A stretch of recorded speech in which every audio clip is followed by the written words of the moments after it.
Em época de polarização política, esse debate sempre acontece. Mas afinal de contas, e se a região sul se tornar independente? Olá, eu sou o Cristiano Paes e hoje nós vamos comentar um pouco sobre essa possibilidade da região sul se tornar independente. Bom, esse debate já existe há muito tempo. Para quem não sabe, houve a Revolução Farroupilhas, que durante um período lá no século XIX tornou o Rio Grande do Sul como uma região independente do Brasil, mas que durou pouco tempo. E assim, sempre que tem esse debate político que discute essas questões sobre a boa aplicação de impostos, as divergências políticas partidárias das diversas regiões do Brasil, esses debates acontecem sobre a possibilidade tanto da separação do Nordeste, do Sul, do Norte. E existem várias correntes discutindo sobre essa possibilidade da separação do Brasil em algumas regiões. Entre todos os movimentos separatistas, o movimento que por enquanto está mais forte é o movimento da região Sul, que pede a independência da região Sul do Brasil. Ou seja, com isso a região Sul, formada pelo Rio Grande do Sul, Santa Catarina e Paraná, passaria a ser um país separado do Brasil.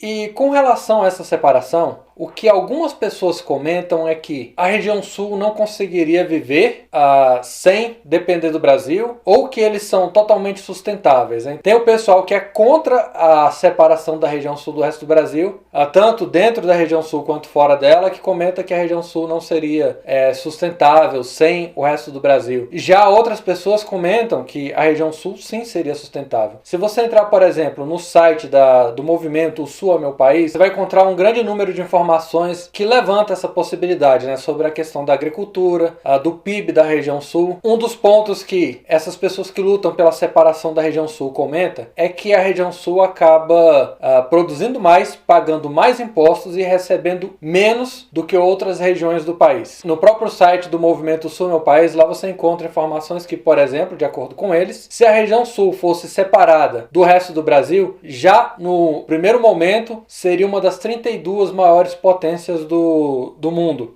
e que seria uma das grandes potências da América Latina, sendo que com toda a capacidade que o Sul tem de se desenvolver, haveria provavelmente um crescimento rápido a longo prazo. Outros pontos que você acaba não encontrando nessa corrente é justamente como que a região Sul faria para conseguir essa separação do Brasil, porque se você for parar para pensar, a região Sul depende do Brasil em alguns pontos, assim como o Brasil também depende da região Sul em outros. A separação da região Sul em um país, hoje ela é inconstitucional. Claro que é uma possibilidade desde que haja uma mudança na Constituição, uma revogação da Constituição. Então, assim, um dos caminhos para a separação da região Sul seria por meio de uma guerra, o que poderia causar vários problemas tanto para o Brasil quanto para a região Sul. Uma outra alternativa seria através de uma negociação, mas assim como aconteceu com o Uruguai na Guerra do Paraguai, ou assim como aconteceu com o Acre, no momento que o Acre deixou de ser território boliviano e passou a ser território brasileiro, todos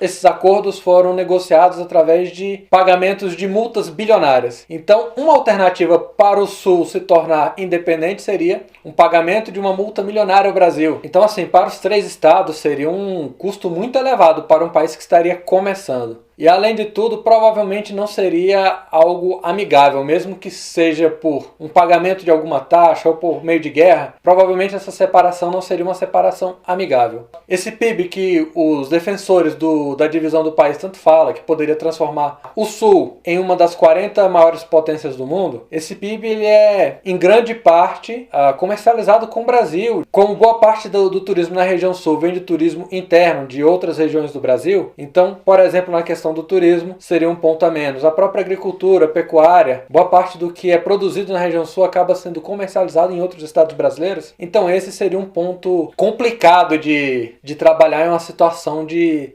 separação forçada da região sul do resto do Brasil. Além de tudo, a região sul tem muitas características que são bem semelhantes com o resto do Brasil, apesar deles focarem tanto, principalmente os defensores da separação do sul, colocar esse foco tão grande nas diferenças entre o sul para o resto do Brasil. Existem sim muitas semelhanças, por exemplo, a capital Porto Alegre tem várias semelhanças com diversas capitais do Brasil. Então, assim, existem muitos pontos negativos, tanto para o Brasil quanto para a região sul. Então, na minha opinião, eu entendo que essa separação seria negativa para ambos os lados. E se a região sul fosse conseguir ver algum benefício, seria para, sei lá, daqui a 100 anos, pois essa instabilidade entre a região sul e entre o resto do Brasil provavelmente iria durar por muito tempo. Então comenta aqui embaixo se você é favorável, se você é contra a separação, qual o motivo e de qual estado você é. Vamos aproveitar também e utilizar o like e o dislike como método de comparação. Se você for favorável à separação da região sul do Brasil, dê um like nesse vídeo. Se você for desfavorável, dê um dislike. Assim a gente vai conseguir ter um parâmetro tanto pelo like quanto pelos dislikes e os comentários aqui embaixo, se a maioria de vocês são contrários ou favoráveis à separação da região sul do resto do Brasil.